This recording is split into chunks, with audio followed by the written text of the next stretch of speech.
Olá, olá, olá! Estamos aqui novamente para mais um vídeo aqui no Conhecimento da Humanidade. E hoje para falar de um assunto aí que foi prometido e que talvez a gente tenha que tomar cuidado com essa palavra aí, porque talvez o YouTube dê uma cortada nessa palavra. Então a gente vai ter que chamar o tema de hoje, que seriam as mulheres que se prostam, mas que são sagradas. Como é que a gente vai tratar isso? Ju, boa noite, bom dia, boa tarde, não importa o dia, o momento, boa tarde, boa noite, tudo bem? Oi, Léo, meu querido. Tudo bem, pessoal? Vamos aqui de volta para falar de um tema que a gente vai ter que falar codificado, é isso? A gente vai ter que tomar cuidado com essa palavra, porque não sei qual que é a palavra que o YouTube aqui ele vai barrar ou não vai, né? A gente teria que usar a palavra prostitutas sagradas, mas ó, só isso aí já pode dar um problemão.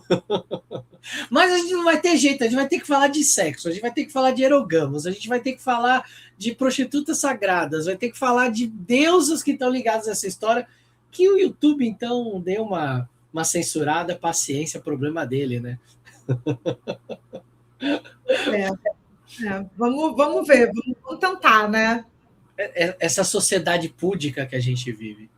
Pois é, púdica, né? E aí a gente fala esses assuntos meio tabu, o YouTube se revolta, dizendo um monte de censura, tem que ficar depois editando o vídeo, fazendo enxertos explicando o que a gente queria dizer, na verdade, com muito cuidado, muito cuidado.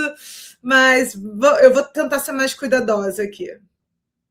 Mas relaxa, estamos aqui para informar, e se tiver uma censura, se ele não. Porque na verdade ele não dá censura no vídeo, né? Ele só evita expandir muito, ele não entrega tanto, mas não importa, o conhecimento vai ficar aqui registrado, é o que importa. Bom, a gente vai falar sobre essas sacerdotisas, essas mulheres que é um dos temas, acho que, mais fascinantes que a gente tem na antiguidade, para mim, pelo menos que é um tema que une religião, une feminismo, une feminino e une também sexualidade.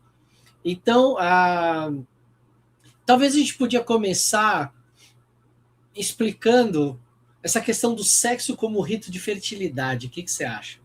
Pode ser, acho que é uma boa porta de entrada. Né, o primeiro caminho aí para a gente começar a quebrar um pouco esse preconceito com a ideia, né, de ter uma sacerdotisa, mas começar a entender o sexo como rito de fertilidade. O que você pode dizer sobre essa força cósmica como era vista pelas sacerdotisas? Eu acho que só essa pequenina mudança de eixo que você já fez já é um assunto importante, né? Porque quando a gente fala da prostituta sagrada ou da prostituição sagrada, que foi algo que apareceu assim colateralmente no nosso último vídeo, né? E gerou uma reação. Eu acho que o termo prostituta sagrada é um termo equivocado. Assim, eu já acho que eu vou começar falando já do problema, né, da gente usar essa terminologia, porque o que é isso, né? O que é a prostituição, para começar, né? E existem muitos teóricos, né? Muitos estudiosos vou falar aqui especificamente, né? Desse é, desse contexto do mundo antigo, né, disso que a gente chama do Oriente Médio antigo, mas a gente não precisa ficar preso também nessa região, mas que vão falar que assim, essa influência, né, de mútua influência, ou talvez um fenômeno autóctone que apareceu em várias culturas, né? Mas a gente tem aqui uma série de rituais descritos como rituais de fertilidade em culturas diferentes no mundo antigo, por isso que eu prefiro chamar de sexo sagrado, talvez, ou rituais de fertilidade sagrada, ou sexualidade sagrada, porque às vezes também tem isso, né?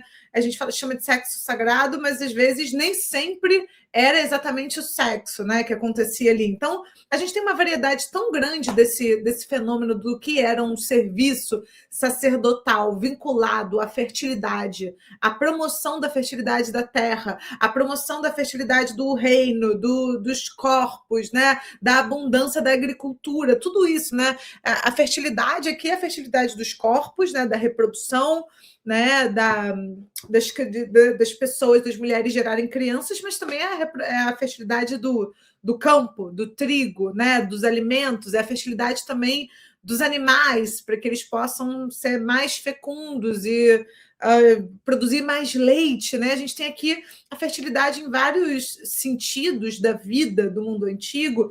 Para a gente não é tão, a gente não pensa tanto assim, mas o pessoal era a vida era muito em torno da agricultura, né? E da como é que é o nome disso? Da domesticação dos animais, né? Esqueci o nome agora, né? Do pastoreio, né? Era muito em torno disso. Então, assim, para começar, eu acho que a gente podia chamar de sexualidade sagrada / rituais de fertilidade sagrados que foram popularizados pelo termo prostituição sagrada, né? E aí eu acho que a gente já pode tentar entender o que é uma crítica feita, que eu acho que é até uma crítica adequada, do porquê que é chamado de prostituição. Existia alguma troca financeira dessas sacerdotisas e às vezes até sacerdotes que em rituais de fertilidade eram compensados financeiramente? Em alguns casos, sim, já adianto que sim. Em alguns casos, sim. Em alguns casos, inclusive, essa troca financeira era um dinheiro que ia para a manutenção do templo e do serviço religioso, e não exatamente da sacerdotisa que operava ali o ritual. Mas tinha alguma questão de compensação material? Às vezes, sim. Às vezes sim, às vezes não. Então, nos casos que às vezes sim, será que a gente pode chamar de prostituição? E quando não, né, eu acho que é muito, muito razoável a gente pensar apenas em rituais de fertilidade sagrada, e uma crítica que é feita é uma crítica de um certo fetichismo e um exotismo, né, das culturas antigas. As culturas antigas são exóticas, elas são super diferentes, e são mesmo, né, diferentes, mas um pouco um fetiche do exótico, né? E aí talvez o termo prostituição ele tenha ficado tão popular e ao mesmo tempo ele seja tão incômodo, ele gere uma reação tão grande, né? Por conta disso, por conta da relação que a nossa cultura tem com a sexualidade, né? Com compensação financeira, né? E com a limitação moral, que é o reino da sexualidade, está vinculado de alguma forma ao reino da espiritualidade, do sagrado, do divino, né? Tem gente que até faz um pouco essa distinção entre a prostituta sagrada e a prostituta profana, ou sexo sagrado e sexo profano, enfim, né? São tentativas de entender isso, mas eu também, para ser aqui advogado do diabo, eu também preciso dizer que às vezes o termo prostituta aparece nos textos antigos para falar de sacerdotisas que operam rituais sexuais, né? Então, por exemplo, lá na epopeia de Gilgamesh, que não é um manual de rito sagrado, de sexualidade sagrada, mas é justamente uma epopeia, aparece ali a personagem da Shamhat, e ela é uma prostituta sagrada de Ishtar, que vai ser a responsável por transformar o Eridu, que é um homem em estado de natureza, num homem civilizado, né? Então, o sexo sagrado vai ser o que vai tornar o ser humano na sua condição animal em um ser humano cultural dentro dessa tradição. Então, ele é um gesto civilizatório, né, por exemplo. Mas, peraí, aí eu fiquei com uma dúvida agora. Esse termo prostituta, ele já aparece desse jeito no texto? A palavra é parecida, né? Porque, se eu não me engano, eu posso estar enganado agora, mas de cabeça. A palavra prostituta é uma palavra que a gente encontra ela, se eu não me engano, na raiz grega, e alguma coisa mais ou menos assim. Se pró é estar à frente, e o stuta, né, que seria o situere, um negócio assim, seria o se apresentar, se instalar em algum lugar. Então seria uma mulher que se colocasse à frente, ou se colocasse com visibilidade, vamos dizer assim. O termo que é usado nesse texto antigo é um termo que remete a esse tipo de palavra. Como é que a gente sabe ali que seria nesse sentido de uma sacerdotisa que troca o sexo, sei lá, por um dinheiro para o templo, por exemplo? Pois é, então, essa é uma questão que é difícil de... Eu vou achar difícil de responder, porque eu não sei acádio nem sumério, né? Para verificar no original. Não, como assim? Eu vou te decepcionar. Eu estou até dando um Google aqui, ver se eu acho, mas não sei se eu vou achar. Mas então, o que acontece, né? Eu estou usando uma tradução aqui do Epopeia de Gilgamesh, que foi a que eu usei para fazer esse comentário, que é uma tradução do Jacinto Lins Brandão, que é o maior assiriólogo do Brasil e talvez um dos maiores assiriólogos do mundo. E é uma excelente tradução, é um trabalho muito, muito, muito sério. Eu vou ficar devendo para vocês o Acádio, o Sumério. Eu estava até conversando com você antes da gente começar, né, Léo? Eu estava querendo virar uma vampira, sabe? Porque eu vou ter tempo suficiente para estudar todas as línguas que eu quero estudar e ler todos os livros que eu quero ler. Então, se alguém souber como me ajudar com isso, eu estou aberta a esse tipo de conversão. Mas o Jacinto Lins Brandão, que traduz, né, a Epopeia de Gilgamesh, ele usa a palavra prostituta para falar da Shamhat, né? Aí não sei se a gente pode encontrar talvez um dicionário aí para buscar direitinho. Agora, então, essa é uma questão. E aí, a história da personagem é uma história que envolve sexo, genitalidade, né? Fica muito evidente ali pelo contexto do texto que é exatamente disso que a gente está falando, né? Nem um pouco sutil, não é nem um pouco sutil. Né? Ela está ali realmente naquela função. Não parece ter nenhum tipo de compensação financeira, não lembro disso, mas ela é uma sacerdotisa, né? Que opera um ritual sexual para civilizar um homem em estado de natureza, para que ele vire uma pessoa em estado de cultura. Né? Então, ela vai tirar ele desse lugar dessa ingenuidade / animalidade, para que ele vire um ser humano cultural, simbólico, né? E aí tem todo. Aí ele começa a fazer o quê? Né? Antes ele comia como as gazelas, bebia água. Aí ele começa a comer pão e beber cerveja, né? Porque é o que? A agricultura, é o trigo, né? É o que o torna civilizado.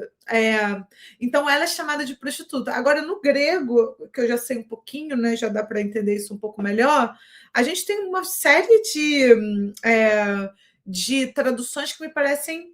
Eu entendo que, pelo contexto, os tradutores optaram por chamar de prostituta sagrada, mas, por exemplo, a palavra hieródula, né, significa literalmente serva sagrada. Serva sagrada. E muitas vezes é traduzida como prostituta sagrada. Então a gente tem que se perguntar o que é isso, né? Se essas servas sagradas tinham uma função sexual e, por conta da sexualidade dos ritos de fertilidade, isso foi entendido numa moralidade europeia moderna como prostituição. Essa é uma primeira crítica que a gente tem que fazer, né? E é isso, se existe aí uma fetichização, um exotismo desses ritos de sexualidade do mundo antigo ou de fertilidade, né? Sexualidade / fertilidade. Legal, bacana. Boa. Eu ia até citar as hieródulas,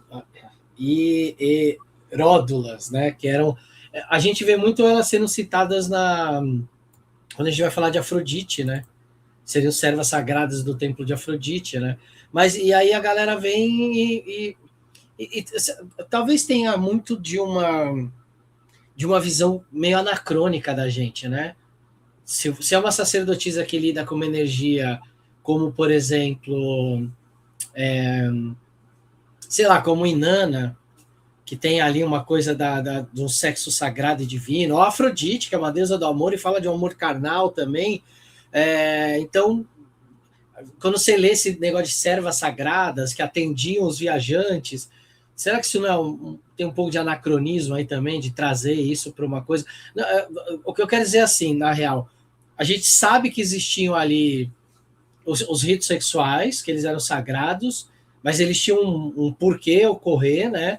Porque dá muitas vezes a impressão, às vezes quando a gente vê algumas pessoas falando, de que essas servas sagradas, por exemplo, que nem as hieródulas, elas recebiam os homens no templo para ter relação sexual e aí cobravam dinheiro para manter o templo. E a gente, na real, nem sabe isso direito, né? Pois tem muita especulação em torno desse tema, né? Eu acho que o que a gente tem com algum nível de lastro de pesquisa, e isso sim, eu acho que é tranquilo da gente afirmar sem tanto medo de anacronismo, é que tinha algo da ordem da sexualidade vinculados a rituais de fertilidade da terra, né? Isso a gente pode dizer com algum grau de certeza. Por quê, gente? Porque dentro de uma visão onde, né, o sexo, ou pelo menos o sexo dentro do templo, dentro de um contexto religioso, ele não era ainda tão moralizado e tão estigmatizado e tão tabu. Então, se a gente tem essa questão, num mundo onde o ser humano ainda está inscrito dentro da cosmologia, né? A gente ainda não se percebia como uma criatura completamente apartada, completamente outra, dominadora, né, do resto do mundo natural. O que é isso? O que é o sexo sagrado dentro de um contexto de rituais de fertilidade? É uma magia simpática. Né, Léo? Assim, eu acho que eu enquadraria dessa denominação. Não sei se você concorda comigo, mas a gente não fala assim, fazer uma simpatia, fazer uma simpatia, eu quero fazer uma simpatia para dinheiro, eu pego uma moeda e sei lá o que eu faço com essa moeda de ouro, não sei, o que quer que seja, né? Eu faço alguma coisa ali parecida para tentar produzir aquilo, né? O que é o sexo, se não, assim, dentro desse contexto, se não uma tentativa de inspirar a natureza à reprodução, né? A ser mais fértil, né? Então, por exemplo, lá na Deméter, né? Não é, agora não é na Deméter, não lembro onde é que era, mas a gente tem uma cena interessante da Deméter, onde ela vai se deitar 3 vezes com um amante num campo 3 vezes lavrado. Por quê? É um Beltane, né? Para quem gosta assim, dessas comparações. Por quê? Porque ela é a deusa do pão e da cerveja. Então, para que a vida, para que o alimento, para que a nutrição, né, exista, a deusa vai, né, fazer, ela própria que personifica isso, ela vai fazer um ritual de sexo sagrado para inspirar a fertilidade da terra. Então, assim, é um tipo de magia simpática, só que ela, como a sexualidade virou uma coisa muito, sei lá, a gente tem uma neurose coletiva muito intensa em relação à sexualidade, virou um tabu, né? A coisa do sexo ritualístico, né? Mas, pelo visto, nem sempre foi, ou nem sempre foi para todo mundo.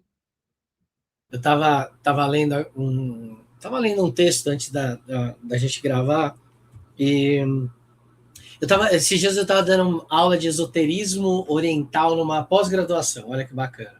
Nossa, que massa! Bacana, né? E aí eu estava falando de um problema que existe aqui no Ocidente, que é o que a gente chama de orientalismo, que é considerar tudo que vem do Oriente como exótico, mágico, místico. E aí tem uma passagem do Heródoto, o grego famoso. Historiador. Ele vai lá para a Babilônia e ele volta contando várias histórias da Babilônia. E uma dessas histórias é um costume, se eu não me engano, acho que é esse que é o nome, que é Milita, que ele diz que as mulheres lá na Babilônia, elas tinham que pelo menos uma vez ir num templo, ter relações sexuais com um estranho, e aí elas recebiam uma moeda de prata que era consagrada à deusa e aquilo abençoava a vida delas. E a galera achava aquilo o máximo, né? Olha, os caras lá na Babilônia, e talvez aí, inclusive, vem aqueles termos que a gente vai ouvir futuramente, prostituta da Babilônia, aquelas ideias todas, né, talvez dessa forma de lidar com o sexo que fosse diferente. Uhum. E na real, essas mulheres que eram sacerdotisas, que tinham esse papel sexual dentro ali de um rito, ou de um festival de fertilidade, ou o que fosse, elas eram mulheres extremamente respeitadas. Muitas delas eram ricas, eram independentes e eram consideradas. Exato, eram consideradas extremamente cultas, ajudavam na manutenção não só do templo, mas da cidade, inclusive, e elas eram consideradas extremamente sagradas porque elas eram uma espécie de ponte entre a humanidade e os deuses. Então, era quase como se ali aquele homem que estivesse tendo uma relação com ela, ele tivesse acessando os deuses diretamente. Isso é incrível se a gente for pensar, né? O quanto que isso é sagrado, né? Enfim, é algo que a gente tem que tentar olhar com um olho diferente dos olhos que a gente tem hoje, né? Porque pensar hoje, imagina, você vai lá num templo e aí você vai ter relações sexuais com uma sacerdotisa para acessar o Deus. Imagina a sociedade púdica que a gente vive hoje, isso não seria pensado, né? Não, isso é impossível, é um tabu mesmo, né?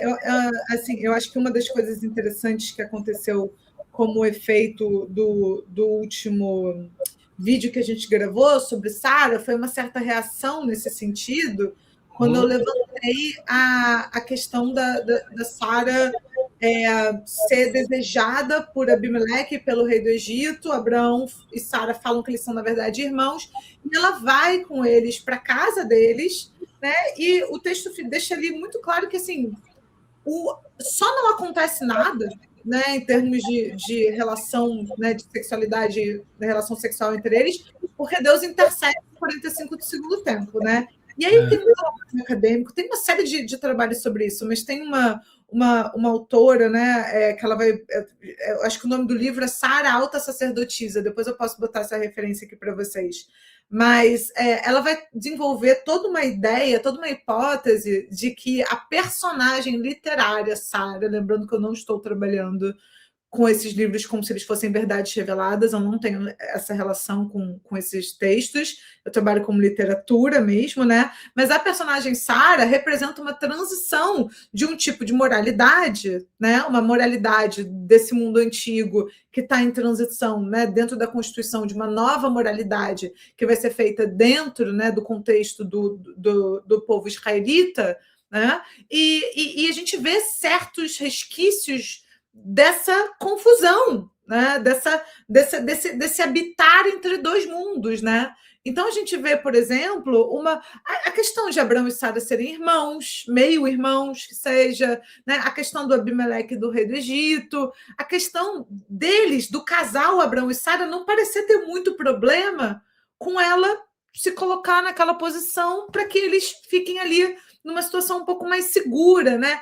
Então, o que é isso, né? É um fetichismo de mercadoria, digamos assim, né? Com essas mulheres. É uma produção assim, completamente absurda. Anacrônico é a gente não levar isso em consideração, pensando que Sara é uma das personagens mais antigas do mundo, dentro de uma literatura produzida no contexto de uma das literaturas também mais antigas do mundo, e sendo que a própria personagem é da antiga Suméria, é original da antiga Suméria na narrativa israelita, percebe? Então, assim, é muito anacrônico, realmente, a gente não suportar levantar uma hipótese de antropologia literária, que é isso que a gente está fazendo, né? A literatura, ela é um retrato, de alguma forma, dos povos que a constituíram, né? Daqueles que a constituíram. Então, isso é anacrônico, porque a gente é tão moralizado, a gente é tão colonizado, é tudo tão tabu, a gente assim, não pode conversar, não pode falar sobre as coisas, porque a gente introjetou uma moralidade que nos impede de pensar, sabe? Que nos impede de poder conversar, de levantar hipóteses. Porque tudo, né? Tudo entra no reino do mal, né? Parece que assim, existe uma personificação muito restrita do que é o bem e tudo entra no reino do mal. E o que entra no reino do mal? Uma professora, uma mulher falando no YouTube entra no reino do mal, quantidade de, né? A gente sabe disso. Uma personagem feminina entra no reino do mal, as mulheres entram no reino do mal, a Babilônia, a Suméria, tudo aquilo que sai do escopo do que vai ser depois produzido como a ideia unívoca de bem dentro de uma cultura cristã entra no reino do mal. Né? E aí a gente vive o quê? A gente vive dentro de uma moralização, e nessa própria ótica da moralização, a gente tem a disputa sobre o que é o ofício dessa sacerdotisa, dessa serva, né? E vejam só, gente, uma coisa que eu acho muito interessante. A sacerdotisa do templo de Inanna, o templo de Ista, de Afrodite e tal, ela fazia muitas outras coisas sem ser o sexo ritualístico. Ou rituais de emulação teatral de sexualidade, porque também podia ser, né? Ela fazia muitas outras coisas, ela fazia tinta, ela fazia textos, ela curtia peles, ela fazia incensos e perfumes. Por que a gente não fala a perfumista sagrada? Sei lá, sabe? Por que a gente não fala assim, a gente está falando aqui das perfumistas sagradas? O que a perfumista sagrada fazia? Fazia tinta, fazia não sei o quê, fazia sexo, né? Por que a gente ficou hiper focado na questão da sexualidade barra prostituição e todos os problemas que esse vínculo trazem. Porque o quê? É poder, é conhecimento, é dinheiro, né? É posição de prestígio social, é um acesso privilegiado à dimensão do sagrado, é autonomia feminina, né? As sacerdotisas, assim como depois, de maneira muito diferente, as freiras vão ser, elas podiam estudar, elas vão ser as mais cultas da sua própria. Se você quisesse ser uma mulher e estudar, você tinha que ser, na antiguidade, ou sacerdotisa, e no medievo, freira. Né? E vejam só, duas figuras cujo sexo aparece como um estigma ou uma interdição. Então, assim, a nossa problemática de falar sobre isso demonstra que nós temos um sintoma neurótico, né? Nós somos uma sociedade completamente neurótica, né? E incapaz de discutir abertamente, tranquilamente, o tema da sexualidade, tanto que a gente começou o vídeo falando que a gente vai ser censurado pela plataforma que nós estamos. E que esse vídeo não vai ser distribuído. Provavelmente. Ó, deixa eu trazer aqui uma. Enquanto você estava falando, eu pesquisei aqui o negócio. O termo acadêmico que era usado para essas mulheres na Mesopotâmia era quadisto, que significa consagrada ou santa. Olha só. E aí, depois, a tradução como prostituta foi algo que foi uma escolha posterior de tradutores que não entendiam o papel ritualístico dessa mulher dentro do templo. E aí vem essas ideias, né, já com filtro monoteísta, de sagrado, de pecado. A gente vai ter no Apocalipse a grande meretriz da Babilônia, né, que é uma referência direta e um ataque direto aos cultos de Ishtar, e essa liberdade sexual que existia para os pagãos, né? E olha que loucura, né? Como é que a coisa sai de mulher consagrada para prostituta, né? No sentido pejorativo, né? Léo, é revoltante. Maravilhoso isso que você trouxe, né? Me fez pensar também em toda a questão em torno. O que é isso, né? Ou é prostituta ou é virgem. Tem que ser ou um ou outro, né? Parece que o termo da virgindade gerou esse problema também, né? Porque parece que o termo, esqueci o nome agora, mas o termo em grego da virgindade significava originalmente não casada, né? Significava tipo aquela mulher que não estava submetida à autoridade masculina. É um termo super comum. Pártenon, talvez? Acho que é Pártenos, não é? Pártenos, exatamente. Então, assim, que num primeiro momento, originalmente, significava algo como não casada, não pertencente a uma autoridade masculina, e aí o negócio vira algo, assim, anatômico, vinculado à prática ou não da sexualidade, entendeu? Aí fica toda uma discussão, assim, se Ártemis era virgem, no sentido dela nunca ter se relacionado sexualmente com Deus, ou se Hécate era virgem. Assim, é uma obsessão assim, completamente destoada do sentido do sagrado, da consagração. E que importa, né? O que importa assim, é isso, né? Esse controle da sexualidade desses corpos, que é o que mais chama atenção. Eu lembrei agora do prefácio da Morgana, né, nas Brumas de Avalon, que é maravilhoso, né? Que ela fala que ela vai contar a história dela antes que o Cristo, né, ganhe e apenas ele conte, né, toda a sua história, e aí ela vai falar que até admira, né, que a grande deusa aparece de várias formas, e até admira a Maria de Nazaré, né, que foi poderosa ao seu jeito, diz a Morgana no prefácio, a sua Maria sempre virgem, e ela diz, mas o que sabem as virgens sobre os sofrimentos e labutas da humanidade? Né?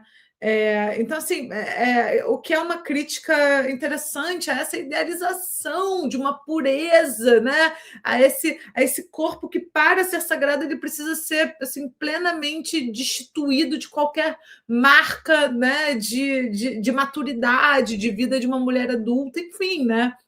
E aí a gente pode enveredar por esse caminho, mas acho que a gente acabou. Fomos para muitos lugares. Eu queria voltar aqui, queria te perguntar uma coisa, Léo. Você sabe como. A gente já fez um vídeo muito legal, inclusive o pessoal busquem aí falando sobre hierogamos, né? Que eu acho que é uma discussão que eu acho que encontra com essa, mas você sabe dizer para a gente assim, se a gente pode instituir alguma relação entre, né, isso que é chamado de prostituição sagrada, ou sexo sagrado, ou rituais de fertilidade, com o que a gente entende como hierogamos? Acredito que sim, porque assim, o que a gente tem como conceito inicial do hierogamos é um conceito em que os aspectos de liderança e de comando de um povo executam um ritual sexual, e aí o sucesso daquele ritual sexual ele reflete no sucesso da fertilidade daquele povo. Então, quando a gente olha para práticas pagãs gerais, né, e falando, vamos chamar de pagão aqui tudo que não é cristão, né? Então, quando a gente olha para a Mesopotâmia, mas a gente olha para civilizações indo-europeias também, a gente vai ver que no caso das indo-europeias, que deram origem a sociedades mistas, a gente vai ter o chefe tribal e a chefe tribal. E esse chefe tribal, esse casal, vamos dizer assim, porque às vezes quem mandava era a mulher, e às vezes era o homem, era uma sociedade mista, né? Dependia muito ali de como era a família, a ancestralidade da pessoa, ela tinha uma ascendência maior sobre a outra, por isso. Mas aí você tinha esses casais, e aí você tem rituais que eram secretos, né? Que eram presididos por um sacerdote, uma sacerdotisa, mas você tinha ali esse chefe tribal com essa chefe tribal, e aí saía ali algum tipo de símbolo de que aquele ritual tinha acontecido, né? Muito do que a gente tem hoje ainda, alguns lugares na Europa ainda tem isso, né? De quando tem a relação sexual do noivo com a noiva, o noivo tem que sair com um lençol ensanguentado para mostrar que a noiva era virgem. É quase como um negócio, o ato foi consumado. Então, existem várias tradições de vários povos diferentes que, de alguma forma, eles mostravam que o ato tinha sido consumado e tinha dado tudo certo. E aí a gente vai ter isso em alguns lugares, inclusive institucionalizado. Então, por exemplo, quando você pega, provavelmente, né, quando você pega em lugares como a Mesopotâmia, que você tinha o rei, que era o líder político, mas ele realizava esse ato com a grande sacerdotisa de Nana, ou de Ishtar. Ela era o poder da deusa e ele era o poder do deus. Então ele representava ali um deus solar ou um deus pastor, e ela representava a deusa da terra. E aí a união do deus com a deusa, daí gerava a fertilidade do povo. A gente vai ver isso também em outras mitologias, quando isso é feito pelos deuses. No Egito, o templo de Horus era casado com Hathor, mas eles não se encontravam. Eles tinham um dia no ano que tinha um ritual que é chamado de OPEP. E aí, nesse ritual, tinha uma barquinha que eles colocavam a estátua de Hathor, uma barquinha que eles colocavam a estátua de Horus. Eles faziam uma procissão entre os dois templos, que é longe um do outro. Iam até que eles se encontravam. Aí ali tinha um sexo sagrado, né, místico, porque ninguém ia pegar as estatuazinhas e ficar, olha aqui. Aí tinha esse negócio místico, depois cada estátua voltava para o seu templo, e isso determinava a fertilidade do reino. Uhum. Aí Horus é filho de Ísis e de Osíris, Osíris, o deus da agricultura, e Hathor, a grande mãe do Egito, né? Aquela que amamenta, a deusa dos Mamisi, né? Que eram as maternidades. Então a gente tem todos os símbolos de fertilidade, que é o nascimento, a nutrição e a agricultura, de alguma forma juntos nesse tipo de rito. Então é algo que a gente observa em várias culturas, sendo feito ali pelo ser humano dentro de um ritual para mostrar sua fertilidade. E no Egito a gente vai ter um exemplo aí, por exemplo, de quando os deuses faziam isso. Depois, esses rituais, olha que louco, esses rituais eles vão ser substituídos por outras coisas. Uhum. No Egito eles deixam de ser os rituais de fertilidade, eles passam a ser rituais. Tem um ritual que o faraó, ele, para provar que ele tem que continuar no trono, que ele tem ainda virilidade para continuar no trono, ele tinha que matar um touro a cada 20 anos. Olha só. Uhum. Claro que chegava num momento que o touro era Eu matava ele. O touro estava mais velho que o faraó, né? Ah, tá. Achei que era o mesmo touro ao longo dos 20 anos. Não, eles pegavam um touro bem velhinho para dar uma chance para o faraó, que o faraó já estava ficando velho também. Mas até quando eles foram substituindo, o quanto a ideia, né, também, já no Egito a gente já tem essa mudança de patriarcado, né? A figura do faraó sempre masculina, a própria Hatshepsut, quando ela assume o trono, ela se torna uma figura masculina para poder ter aceitação do povo. Ela tem que criar uma mitologia que ela é filha de Amon para ser aceita, e ela se veste como homem, ela coloca barba falsa como homem, porque ela tem que ser um homem. Então, como a gente já tem isso espelhado na sociedade, o próprio rito sexual de envolver o homem e a mulher já começa a ser deixado de lado, e aí começa a virar rito de virilidade. Vai lá e mata um touro para provar que você pode continuar no trono. Loucura, né? Pois olha que interessante, né? Como o sexo vai ser substituído pela violência nessa transição, né? Pela morte. E interessante também pensar que nos templos de Nana os homens se vestiam de mulher, né? Sim, a gente até citou isso, né? De quanto quando a gente pega os cultos a Hecate, o quanto a mudança até do culto feminino para o culto masculino passou pelos eunucos. Né? Não foi direto assim, agora tira as mulheres e coloca o homem, não. Vamos começar a colocar eunucos. E aí vai misturando. Aí, de repente, quando você vê, não precisa mais ser eunuco, pode ser qualquer um. E aí vira um culto masculino, né? Pois é. E aí, Léo, você acha que isso que eu comentei, assim, essa comparação, essa analogia que eu fiz, né, com o ritual de sexo sagrado com magia simpática, você acha que faz sentido? Você que é o nosso bruxão? Eu acho que faz. Eu acho que aqui talvez a gente tenha que dividir em dois tipos, né? Porque a gente tem dentro do templo, quando o ritual era feito para uma fertilidade estatal, a gente está falando de uma magia cerimonial. Uhum. Porque aí você tem o rei sacerdote, né? Tanto é que, né, o título desses caras lá na Mesopotâmia, na Babilônia, era rei sacerdote, ou seja, ele era o governante e o sacerdote master blaster sagrado. Mas você tinha a sacerdotisa de Nana, que é quem tinha o acesso aos mistérios de Ishtar, de Nana. Quando você juntava esses dois, você tinha um ato que ele era o Estado. Era estatal. O povo vai ser fértil, o Estado vai ser fértil. Então, era um grande ritual, uma grande magia cerimonial. Agora, quando a pessoa ia lá, por exemplo, vamos supor que existia mesmo esse lance de chegar lá no templo, pagar um dinheiro para ter ali um rito sexual com uma sacerdotisa e poder acessar o divino direto. Aí, como é um ato que não tem um ritual, né? É algo assim, eu estou te entregando aqui o dinheiro, que é o símbolo da devoção, e agora eu vou, através de você, chegar no divino. É uma magia simpática total, né? Porque aí você não tem um grande ritual, simplesmente é um ato ali, que através daquele ato você consegue chegar no Deus e pedir para o Deus alguma coisa. Não é muito diferente do que acender uma vela. Perfeito. Então, a gente tem aqui uma diferença de magia simpática para magia cerimonial.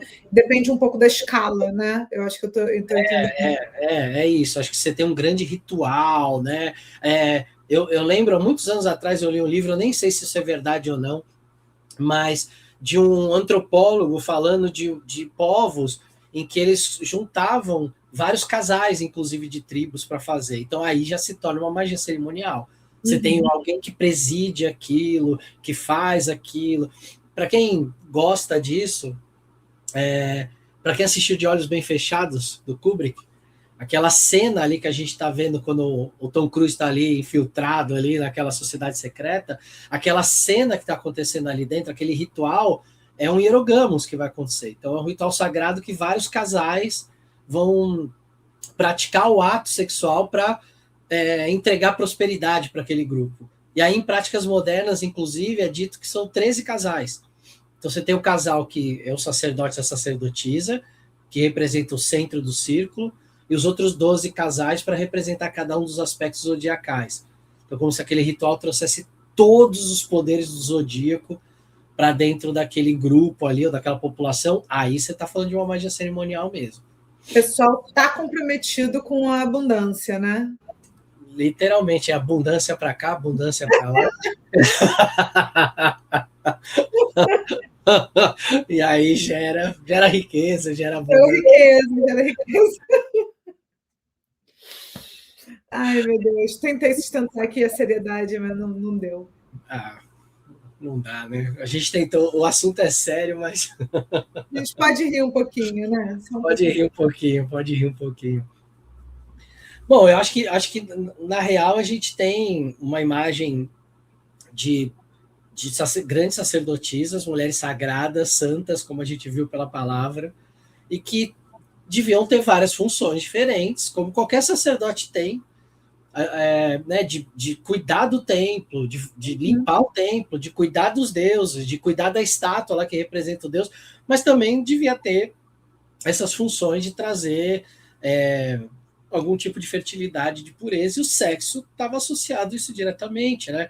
Através do sexo você tem a geração da vida, né? Então você olha para aquela terra lá que você quer a geração da terra, acho que a associação era até natural para eles, né? Então se você realizasse ali um bom ritual, e essas mulheres elas tinham que ser parte, né, importante dentro desse ritual, o quanto que elas não eram importantes, né? O quanto a gente não falou, o quanto que elas não eram ricas, importantes, não tinham uma posição social extremamente elevada, justamente por essa capacidade de trazer essa energia de prosperidade para todo mundo, né?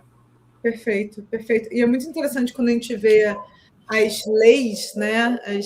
As leis da antiga Mesopotâmia, que a gente vê como já existiam assim leis misóginas, assim, o patriarcado já estava assim se constituindo, mas também na esfera da espiritualidade, na esfera do sagrado, na esfera do sacerdotal, ainda tinha uma certa valorização, né, dessa figura, dessa liderança feminina. Parece que tinha um resquício. Assim, a gente tem já a transição para o patriarcado, mas ela não está completa, né? Ela não está absolutamente completa. Então, essas mulheres que ocupam esses lugares, elas tinham um enorme prestígio social, né? Enquanto que uma prostituta, né, para a gente voltar para esse termo, fora do templo, né, a tal da prostituta profana, era uma criminosa, assim. Ela era considerada, ela era punida socialmente, né? Então, como esse aspecto de protagonismo social estava vinculado à função sacerdotal,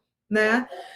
E é muito incrível, porque tem, assim, um assunto correlato, né? Mas eu estava outro dia lendo sobre o Péricles, né? O estadista ateniense. E tem várias histórias falando que a mente por trás do Péricles era a sua consorte, né?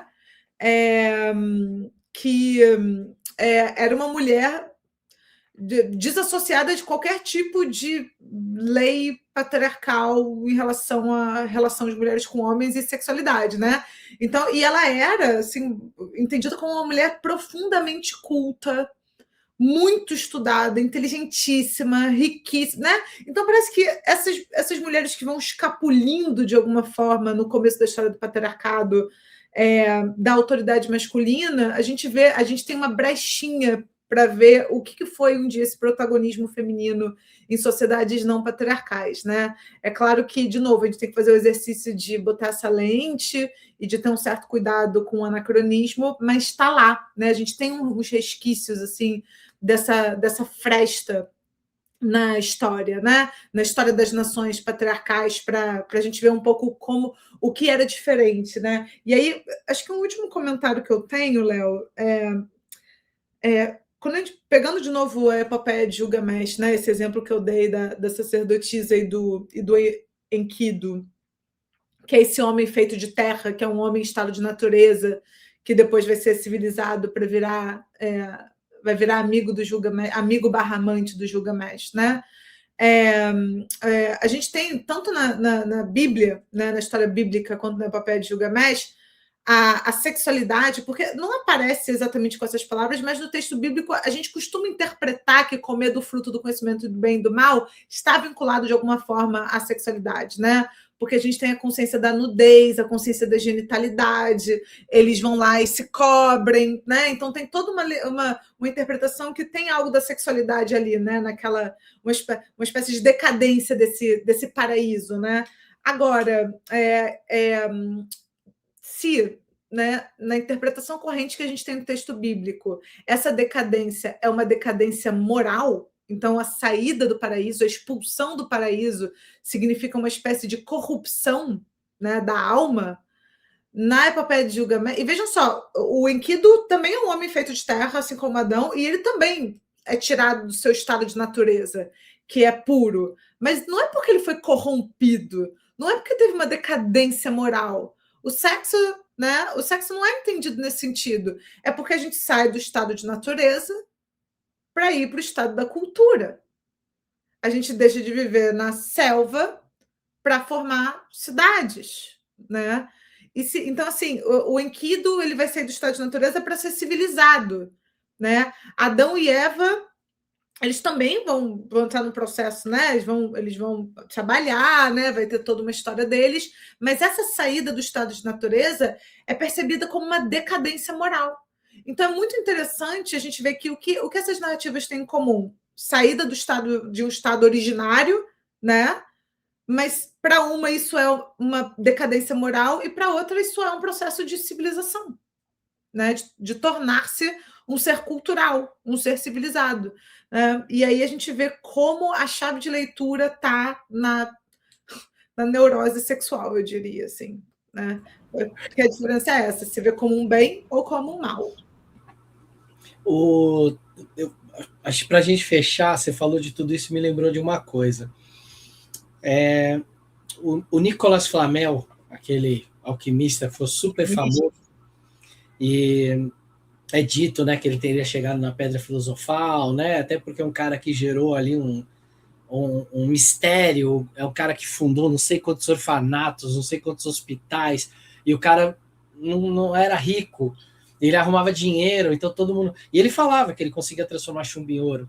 Mas tem uma coisa que as pessoas deixam passar desapercebido. Ele só conseguiu fazer isso quando a mulher dele se tornou alquimista junto com ele.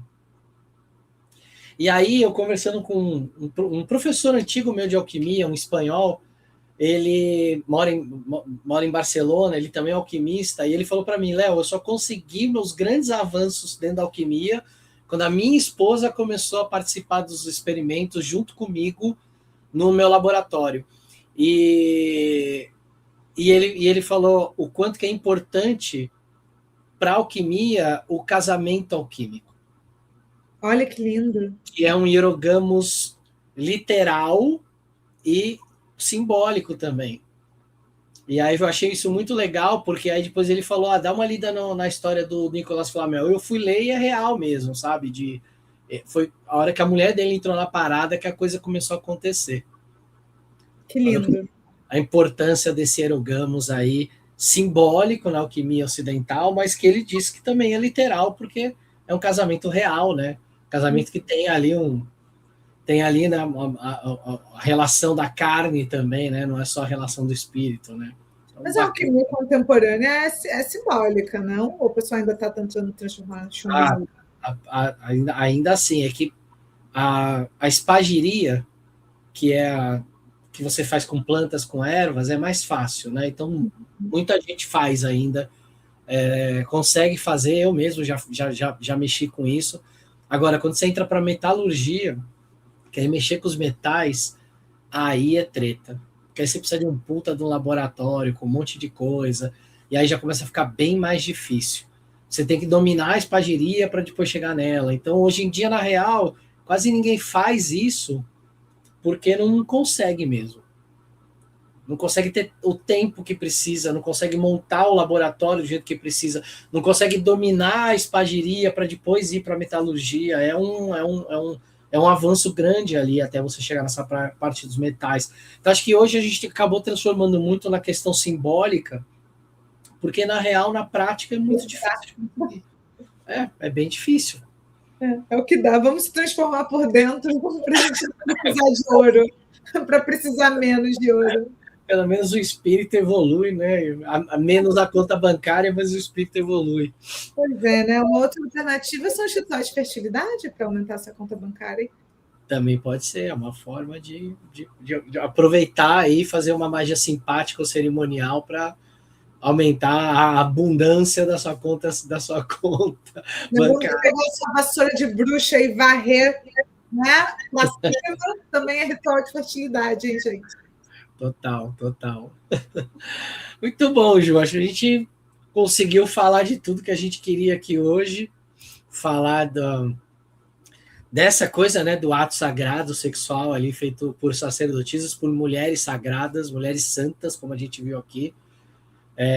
E aí o quanto que a gente tem que tirar um pouco esse véu dessa coisa extremamente cheia de pudor e que faz com que, acho que você pegou ali uma coisa que é importante, né? O quanto que isso coloca uma venda no nosso rosto, a gente não consegue olhar e pensar sobre algo e nem aventar possibilidades, né? Fica ali com aquela ideia viciada, e aí, se você ficar só naquilo, a gente não conseguir aventar possibilidades de coisas diferentes. Se o mundo continuasse nessa, a gente não sairia nunca do mesmo lugar, né? Cara, é uma prisão para nossa mente, sabe? É uma prisão para nossa mente, esses tabus todos. Então, assim, se libertem. Maravilha. E com essa mensagem, então, de libertação, de se libertarem, como diria o grande filósofo moderno ou pós-moderno, E.T. Bilu, busquem conhecimento, não fiquem só, não fiquem só. Pensem, reflitam, libertem-se. É isso. Valeu, Muita Ju. abundância para todos nós. Muita abundância para todos nós. Abundância assim com boca cheia. Abundância, riqueza, prosperidade para todos nós. Beijo. Valeu, gente. Beijo, queridos. Beijo, Léo.